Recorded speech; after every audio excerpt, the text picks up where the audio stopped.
भीष्म पितामह ने जितनी एकादशी करी शायद दुनिया में किसी ने इतनी एकादशी नहीं करी। तो भीष्म पितामह ने जो एकादशी करी उसका पुण्य भीष्म पितामह को देना। क्या करना पड़ेगा? पितामह के लिए अर्जुन से कहो बाण छोड़े, पितामह के शरीर को वो बाण छुएंगे, लगेंगे। दुनिया को लगेगा कि भीष्म पितामह बाणों की सैया पर पड़े हैं, और भीष्म पितामह बाणों की सैया पर नहीं। पितामह ने जितनी एकादशी करी है वो सारी एकादशी बाण बनकर भीष्म पितामह को अपने हाथ पर झेल लेगी, उसको मरने नहीं देगी, पटक देगी। जिसको इतने सारे बाण चुभे हैं उसको कितना कष्ट होगा, पर भीष्म पितामह का पूरा शरीर देखो, पूरी कथा देखो। भीष्म पितामह की महाभारत को उठाकर एक एक पर्व को पढ़कर देखना, उसमें भीष्म पितामह बड़े आनंद से बाणों की सैया पर पड़े। द्वारकाधीश पूछ रहे हैं मरते क्यों नहीं हो, दर्द नहीं हो रहा, कष्ट नहीं हो रहा? भीष्म पितामह कह रहे हैं मुझे तो लगता ही नहीं कि मैं बाणों की सैया पर हूं, मुझे तो लगता है जैसे मैं मेरी मां की गोद में सोया हुआ हूं। एकादशी ने भीष्म पितामह को झेल कर रखा था। एकादशी शिव कथा कह रही है। कोई चिढ़ रहा है, चिढ़ने दो। कोई अपशब्द कह रहा है, कहने दो। कोई आड़ा टेढ़ा कह रहा है, कहने दो। कोई कुछ भी बोले तुम्हें मतलब कि जो शुक्ल पक्षी की एकादशी के दिन शास्त्र कहता है घर के बुजुर्गों को, घर के बड़ों को, जेठ जेठानी हो, सास ससुर हो, घर में जो तुम्हारी उम्र से बड़ा हो, उसको एकादशी के दिन फूल या पीली चने की दाल या पीला वस्त्र, कुछ भी पीली सामग्री आज घर के बड़ों को देना चाहिए। क्यों देना चाहिए? तो शिव महापुराण की कथा कहती है कि जो शुक्ल पक्षी की एकादशी के दिन पीली वस्तु का दान दे देता है, घर के किसी ब्राह्मण को देने नहीं जाना, किसी मंदिर में देने नहीं जाना, आपके ही घर में, आपके ही घर के बड़ों को कोई भी पीली चीज का दान कर सकते। फूल हो, मिठाई हो, कोई अनाज हो, कोई वस्त्र हो, पीली वस्तु का दान दे दे। क्यों होगा? क्या होगा उससे? शिव महापुराण की कथा कहती है उससे जिंदगी में कभी बड़ी बीमारी प्रवेश नहीं कर। कि भगवान शिव के मंदिर में अगर हम प्रवेश नहीं भी कर सके, मान लो शंकर के द्वार पर, शंकर की चौखट पर, शिव के द्वार हम नहीं पहुंच पाए, तो शिव महापुराण की कथा कहती है जो जल देवाधिदेव महादेव को समर्पित कर कर आ रहा है, जो भगवान शंकर को मात्र जल समर्पित कर कर आ रहा है या समर्पित करने जा रहा है, मात्र उस शिव भक्त का मस्तक पर त्रिपुंड लगाने वाला, तिलक लगाने वाला, गले में रुद्राक्ष धारण करने वाला या शिव जी पर एक लोटा जल चढ़ाने वाले का मात्र हम दर्शन भी कर लेते हैं तो हमारे कोटि कोटि पाप समाप्त हो जाते हैं। मात्र शिव का दर्शन कर लेते। बन सके जितना एकादशी के दिन भगवान का ओम नमो भगवते वासुदेवाय का जाप करें, या अपने गुरु मंत्र का स्मरण करें, या जो मंत्र आपके हृदय में समाहित हो, श्री शिवाय नमस्तुभ्यम, ओम नमः शिवाय, राम कृष्ण शिव, जो मन पड़े उसका भजन करें, पर दिल से करें। जितनी देर करते बने उतना देर करो। माला पकड़ने की भी जरूरत नहीं कि माला पकड़ के बैठो, तो घटके जिब्या से जप लो नहीं जी वही उत्तम ही पूरा हो जाए, वही बहुत है। और शिव महापुराण की कथा कहती है, शंकर की कथा कहती है, अगर बच्चा पढ़ने में कमजोर है, बच्चे का विवेक कमजोर है, बच्चे की बुद्धि कमजोर है, बच्चा सक्सेस नहीं हो रहा, सफलता नहीं मिल रही है, उसका जॉब नहीं लग रहा है, कहीं वो आगे बढ़ नहीं पा रहा है, तो उन बच्चों से निवेदन है शंकर के मंदिर में एक लोटा जल चढ़ाओ, थोड़ा सा जल झेल कर नंदी के पास बैठकर उस जल का आचमन करना प्रारंभ कर दो। तुम्हें खुद मालूम पड़ने लगेगा कि तुम जो पढ़ रहे हो तुम्हें याद होना चालू हो जाएगा, तुम अच्छे से अच्छे नंबर पाकर आगे बढ़ना प्रारंभ कर दोगे। विद्या अध्ययन भी करो, खूब पढ़ो, लगनता से पढ़ो, अपना कर्म करो, रात दिन एक करो और शंकर जी पे एक लोटा जल चढ़ाकर पीना प्रारंभ करो। जो माताएं कहती हैं मेरी याददाश्त कमजोर हो गई, मैंने सामान यहाँ रखा था भूल गई, ना जाने कैसे सामान भूल गया, ना जाने कैसे ऐसा हो गया। जो माताएं कहती हैं, भाई लोग कहते हैं हम भूल जाते हैं, याददाश्त कमजोर हो गई, 60 के ऊपर के हो गए इसलिए याददाश्त चली गई, नहीं, अगर आपकी याद दस्ता जा रही है तो आप शंकर जी को एक लोटा जल चढ़ाना प्रारंभ करो। अपने घर से जल भरो, शिव के मंदिर में जाकर चढ़ाओ, उस जल को झेलो, नंदी के पास बैठकर आचमन कर लो, उसको पी लो। आपको खुद मालूम पड़ेगा 20-22 दिन में, 1 महीने में आपको अंतर दिख जाएगा कि मेरी याद दस्ता पहले जैसी थी मजबूत, वैसी की वैसी और हो गई। अब मैं भूल नहीं रही, अब मैं भूल नहीं रहा। वैष्णव और स्मार्त में अंतर है। आप लोग कभी कैलेंडर देखे हैं आप लोगों ने? जम के बोलो जरा। कैलेंडर आपके घर में होगा तो उसमें 2 एकादशी पड़ती है। बोलो सही है कि गलत है? एक में लिखा रहता है वैष्णव की एकादशी और दूसरी में लिखा रहता है स्मार्त। जम के बोलो जरा, स्मार्त एकादशी। अब लोगों उनको चक्कर में पड़ जाते हैं कि हम ये करें कि ये करें। अरे शिव महापुराण की कथा कहती है कि तुम्हारी मर्जी पड़े जो करो, तुम तो बड़े पर करो जरूर। हम तो यहां तक कहते हैं वल्लभ कुल की एकादशी करो, भले बकरी जैसे चरो पर करो, पर अपने को छोड़ना नहीं है एकादशी। भले तुम वैष्णव धर्म की कर लो, चाहे स्मार्ती की कर लो, पर करो। इन्हें जगन्नाथपुरी में एकादशी को उल्टा लटकाया। आप लोग गए होंगे तो देखा होगा कि जगदीश में, जगन्नाथपुरी में एकादशी उल्टी लटकी। कारण क्या था? खूब विरोध करा गया श्रीमद् वल्लभाचार्य जी का कि तुमने एकादशी को उल्टी लटका दिया जगन्नाथपुरी में। क्यों लटकाया? उसका कारण क्या था? श्रीमद् वल्लभाचार्य जी ने कहा, आप कहते हो कि कोई मरे तब एकादशी का दान दीजिए, आप कहते हो कि कोई मरे तब अन्न का दान दीजिए, आप कहते हो कि कोई मरे उसके बाद में आप ये दान दीजिए। श्रीमद् वल्लभाचार्य जी ने एकादशी को उल्टा लटका कर कहा कि एकादशी का अगर दान करना है तो पहले एकादशी करो, और एकादशी करने के बाद उस एकादशी का फिर दान करो जीते जी। एकादशी है कौन? क्यों इसकी इतनी प्रधानता है? क्यों इसकी पुण्यता है? ऐसा क्या है एकादशी में जो इसकी पुण्यता मानी जाए? कौन है ये जो भगवान नारायण तक एकादशी का व्रत करते हैं? सुभद्रा जी को भगवान जगन्नाथ ने, जगदीश ने एकादशी का व्रत कराया था। बद्रीनारायण भगवान को माता लक्ष्मी ने एकादशी का व्रत कराया था। क्यों? चंद्रायण एकादशी व्रत की महत्व। एकादशी है कौन? तो कहा जिसको व्रत करने पर भगवान नारायण भी जिसका व्रत करते हो, भगवान माता लक्ष्मी जिसका व्रत करती हो, वो एकादशी है कौन? तो शास्त्र वर्णन करता है महाराज, स्कंद पुराण का सुंदर चातुर्मास खंड के अंतर्गत वर्णन आया है महाराज। एक बार भगवान विष्णु आनंद में विराजमान थे, पद्मावती और माता लक्ष्मी दोनों उनके पास में विराजी हुई थी। भगवान लक्ष्मी और पद्मावती दोनों बैठी, एक सिर के पास, एक चरण के पास। कुछ समय बाद वहीं पर ब्रह्मदेव का आगमन हुआ और ब्रह्मा जी आगमन पाकर भगवान नारायण पद्मावती से लगकर उठे और उठकर लक्ष्मी की ओर झुके। झुकने पर इन तीनों के समागम से भगवान नारायण के हृदय चित्त से एक कन्या प्रकट हो गई। उस कन्या का नाम एका था। क्या नाम था? एका। अब 10 उसके गुण इतने प्रबल थे, वो 10 गुण उसके बड़े प्रबल थे कि वो एका जिसको निहारती थी उसको संपदावान बना देती थी, जिसको देख लेती थी उसके जीवन में वो आनंद की अनुभूतियां करा देती थी। एका जिस मार्ग से जाती थी उस मार्ग के द्वार खोल देती थी। एका का पुण्य इतना पुण्य प्रखर। पद्मावती और लक्ष्मी ने कहा, महाराज ये बेटी आपके द्वारा निर्मित हुई है, इसका कन्यादान करना चाहिए। हमारे यहाँ हिंदू धर्म में रीति है, जिस दिन कन्यादान करा जाता है उस दिन व्रत रखा जाता है। अब आजकल रखते कि नहीं रखते हो मालूम नहीं, और कन्यादान करते समय व्रत रखा जाता है। व्रत रख श्री शिवाय नमः।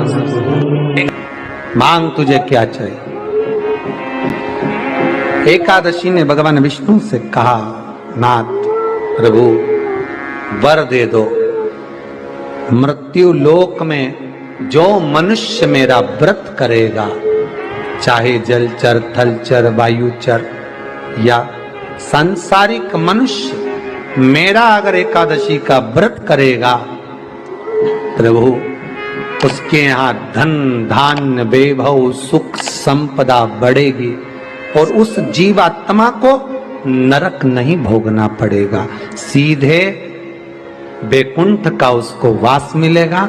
जब जीव आत्मा को लेकर चला जाएगा, यम के दूत जब बंदी बनाकर ले जा रहे होंगे उस जीवात्मा को जिसके प्राण छूटे होंगे, यम के दूत जब बंदी बनाकर ले जा रहे होंगे, तब मुझे वर दो कि मैं इसका हाथ पकड़कर बेतन्नी से पार उतार कर सारे नरकों से निकालती हुई आपके धाम में लेकर आऊं।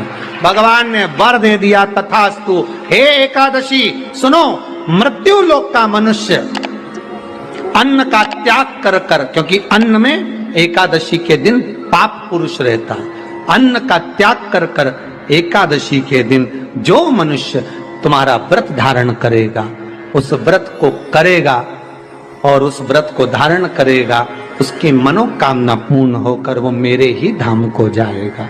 ये तो हुआ एकादशी के जन्म की कथा। एकादशी का व्रत करती, बहुत ध्यान से सुनना आज की कथा को, शायद जिंदगी में मिली ना मिली, पर ये कथा का रिश्ता तो बहुत ध्यान से सुनना।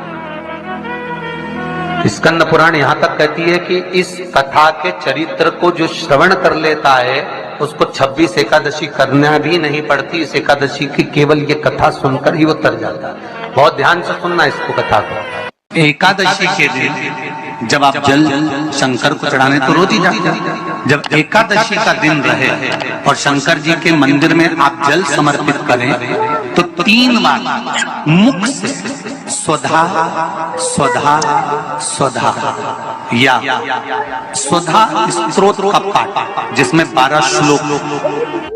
2-4 हैं, पैसा तो आ रहा है पर घर में टिक नहीं रहा। डॉक्टर में, पुलिस में, एक्सीडेंट आदि में, कहीं गलत जगह पर, व्यसन में अगर पैसा जा रहा है, जुए में, मांसाहार, मदिरा पान, या कहीं आया पैसा, पैसा आने में कमी नहीं, आ रहा है पर टिक नहीं रहा, रुक नहीं रहा।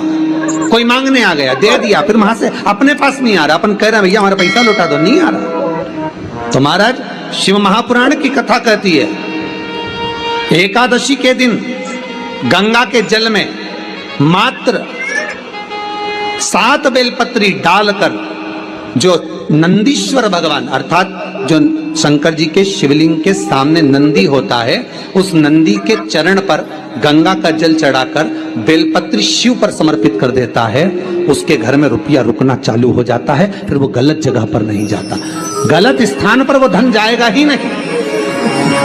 आप अगर श्री शिवाय नमस्तुभ्यम का जाप कर रहे हो, प्रतिदिन आपके मुख से 11 बार 21 बार श्री शिवाय नमस्तुभ्यम मंत्र निकल रहा है, भले काम करते करते निकले।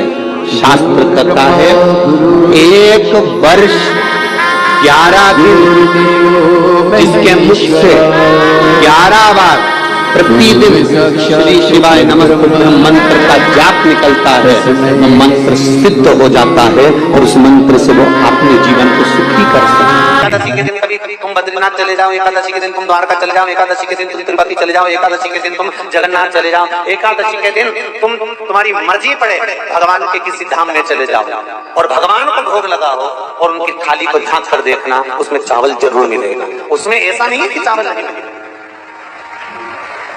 बद्री नारायण में भगवान को चावल का भोग लगा हुआ मिलेगा, द्वारका में चावल का भोग लगा हुआ मिलेगा, आपको जगन्नाथ में चावल का भोग लगा हुआ मिलेगा, तिरुपति में मिलेगा, द्वारकाधीश में मिलेगा, नाथद्वारा में मिलेगा, सांवरिया सेठ में मिलेगा, काकरोली जी में मिलेगा। आप जहां जाओगे वहां पर एकादशी के दिन भगवान को चावल आएगा, क्योंकि भगवान के लिए परहेज नहीं है। जो काम में डूबा हुआ है, जो आसक्ति में डूबा हुआ है, जो लोभ में डूबा हुआ है, जो वासनाओं में डूबा हुआ है, जो तृष्णा में डूबा हुआ है और जो माता के गर्भ से जन्म लिया, एकादशी के दिन चावल उसको नहीं खाना। एकादशी और द्वादशी के दिन हमारे हिंदू धर्म, हमारा शास्त्र कहता है, हमारे शास्त्र, हमारे वेद डॉक्टर वर्णन करते हैं कि पीपल के पत्ते को अगर एकादशी और द्वादशी के दिन एक तांबे के पात्र में गला कर रख दिया जाए और उस पानी का आचमन 3 बार करा जाए तो जिसकी नाड़ियां चोक भी हो जाती है, डॉक्टर बोले इसका बाईपास करना पड़ेगा, उसको केवल 3 आचमन पानी एकादशी और द्वादशी को पीपल के पत्ते का कराया जाए तो अंदर की नाड़ियां भी खुल जाती हैं। भगवान का एक नाम है अघोर। ब्रह्मा जी को दर्शन दिया, अघोर मतलब सिद्ध नाम। और बहुत ध्यान से सुनना भाई, बहुत प्रयास कर लिया आपने, कामना सिद्ध नहीं हो रही। एक लोटा जल, एक जल का पात्र लीजिए, उस जल के पात्र को लेकर उसमें थोड़ा सा लाल चंदन डालकर बेलपत्री के वृक्ष के नीचे और देवादिदेव महादेव को चढ़ाना प्रारंभ करें। उसके बाद में एक लोटा जल स्वच्छ फिर शिव जी को श्री शिवाय नमस्तुभ्यं बोलकर आपकी कामना कहकर भगवान शिव पर अघोरेश्वर महादेव का नाम लेकर आप चढ़ाना प्रारंभ करिए। बाबा आपका कार्य 3 महीने के अंदर पूर्ण कर देगा। सोने से एकादशी और द्वादशी इन 3 तिथियों पर एक रोटी में थोड़ा सा मीठा रखकर सोमक पितृ का नाम लेकर यदि गाय को खिला दिया जाता है, तो अगर कोई पूर्वज प्रेत योनि में भी पड़ा हुआ होता है, भटक रहा होता है, जिसको पिंड नहीं मिला, जो अचानक मर गया होता है, अधोगति में चले गया होता है, उस जीव की मुक्ति दशमी, एकादशी और द्वादशी 3 दिन सोमक पितृ का नाम लेकर रोटी में पूरी में मीठा रखकर अगर गाय को खिला दिया जाता है ये 3 दिन तक, तो वो पितृ कभी भटकते नहीं है, उनको मुक्ति प्राप्त हो जाती है मोक्ष में। ध्यान से आज की कथा सुनना कि एकादशी का आपसे आपके बच्चे पूछेंगे, मम्मी हम भगवान विष्णु का दर्शन करते हैं, हम राम जी का दर्शन करते हैं, हम कृष्ण भगवान का दर्शन करते हैं, हम भवानी माता का दर्शन करते हैं, हम शंकर जी का दर्शन करते हैं, हम सारे देवी देवताओं का दर्शन करते हैं, पर ये एकादशी माता तो कभी नजर ही नहीं आती। पूछेंगे कि नहीं पूछेंगे कि तुम जिस एकादशी का व्रत करते हो, इनका जन्म कहां से हुआ, कहां जन्मी थी? एकादशी की जन्मस्थली कहां है? भाई भगवान कृष्ण की जन्मस्थली तो मथुरा है, श्री राम जी महाराज की जन्मस्थली बोल दो जम के अयोध्या है।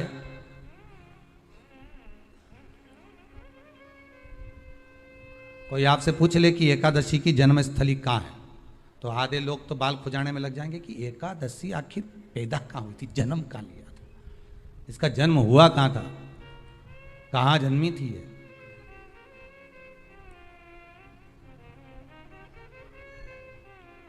इसका जन्म स्थल है कहां? और अगर मान लो जन्म स्थल एकादशी का है,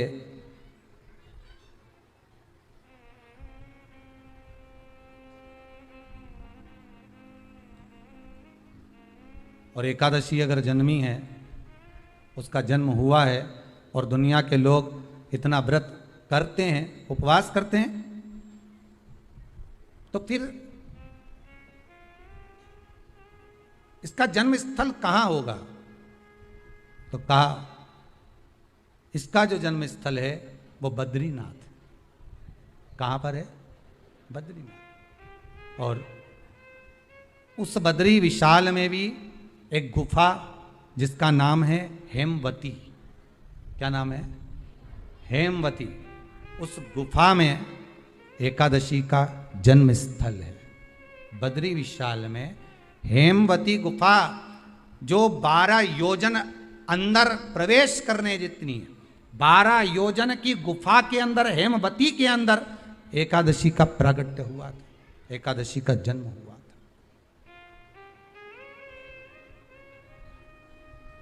अब तो बता सकते हो ना कि कोई पूछे कि राम जी का जन्म अयोध्या में हुआ, भगवान कृष्ण का जन्म मथुरा में हुआ। पूछ ले मम्मी तू इतनी एकादशी का व्रत करती है, एकादशी का तू व्रत करती है और सबको करा देती है कि वल्लभ कुल की एकादशी करो, भले बकरी जैसे चरो पर एकादशी करो, और सबको एकादशी कराया, तो कोई पूछ ले